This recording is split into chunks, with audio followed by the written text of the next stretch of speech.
Good morning. সকাল সকাল অনেক ক্ষুধা লাগছে, তাই বাসার পাশেই একটা মেক্সিকান রেস্টুরেন্টে চলে আসলাম।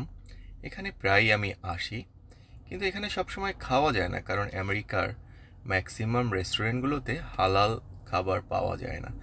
তারপরে ওরা কলম্বিয়ান আমার জন্য এবং কিছু বাঙালি মানুষ এখানে সকালবেলা আসে বিধায় ওরা কিছু হালাল চিকেন রাখে। সো আজকের মেনু হচ্ছে আমার একটা হালাল chicken sandwich, chicken and avocado. এটা খুবই হেলদি। এখানে রয়েছে চিকেন, এগ, অ্যাভোকাডো, বাংলাদেশে যেটাকে বলি পালং শাক, শসা, গাজর সহ আরও অনেক ধরনের ভেজিটেবল। এটা অনেক হেলদি একটা স্যান্ডউইচ, তোমরা ইচ্ছা করলে বাসায় বানিয়েও খেতে পারো, বাট একটু বড়। সাথে রয়েছে আমার একটা আইস কফি। এটাই আমার আজকের ব্রেকফাস্ট।